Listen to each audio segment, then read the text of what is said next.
ధనిక ముఖ్యమంత్రుల్లో చంద్రబాబు టాప్. ఆయన కుటుంబ ఆస్తి ఎన్ని వందల కోట్లంటే ముఖ్యమంత్రుల ఆస్తుల వివరాలను వెల్లడించిన ఏడీఆర్. చంద్రబాబు కుటుంబం మొత్తం ఆస్తుల విలువ 931 కోట్లు. జాబితాలో అట్టడుగున పశ్చిమ బెంగాల్ ముఖ్యమంత్రి మమత. ఆమె మొత్తం ఆస్తుల విలువ 15 లక్షలు మాత్రమే. దేశంలోని 31 మంది సీఎంల మొత్తం ఆస్తి 1630 కోట్లు.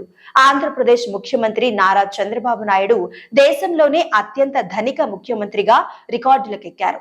అసెంబ్లీ ఎన్నికల సందర్భంగా చంద్రబాబు దాఖలు చేసిన అఫిడవిట్ ప్రకారం ఆయన పేరిట 36 కోట్ల ఆస్తులు ఉండగా ఆయన భార్య భువనేశ్వరి పేరిట 895 కోట్ల ఆస్తులున్నాయి. మొత్తంగా ఆయన కుటుంబ ఆస్తుల విలువ 931 కోట్లు. అసోసియేషన్ ఫర్ డెమోక్రటిక్ రిఫార్మ్స్ తాజాగా దేశంలోని ముఖ్యమంత్రుల ఆస్తుల వివరాలను ప్రకటించింది. ఈ జాబితాలో చంద్రబాబు అగ్రస్థానంలో నిలిచారు. అలాగే ఆయనకు 10 కోట్ల రూపాయల అప్పు ఉంది.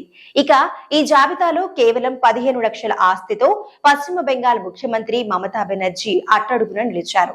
ఏడీఆర్ నివేదిక ప్రకారం చంద్రబాబు తర్వాత అరుణాచల్ ప్రదేశ్ ముఖ్యమంత్రి పెమా ఖండు 332 కోట్ల ఆస్తితో రెండో స్థానంలో ఉన్నారు. అలాగే ఆయన పేరిట అత్యధికంగా 180 కోట్ల అప్పు కూడా ఉంది. మూడో స్థానంలో కర్ణాటక ముఖ్యమంత్రి సిద్ధరామయ్య ఉన్నారు. ఆయన ఆస్తి విలువ 51 కోట్లు.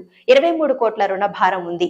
జమ్మూ కాశ్మీర్ ముఖ్యమంత్రి ఒమర్ అబ్దుల్లా 55 లక్షల ఆస్తితో కింది నుంచి రెండో స్థానంలో ఉన్నారు.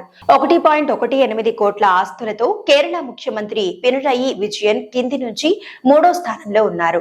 రాష్ట్రాలు కేంద్రపాలిత ప్రాంతాల సీఎంల సగటు ఆస్తి 52.59 కోట్లు కాగా వారి సగటు ఆదాయం ఏడాదికి 13,64,310. దేశంలోని 31 మంది ముఖ్యమంత్రుల మొత్తం ఆస్తి 1630 కోట్లు.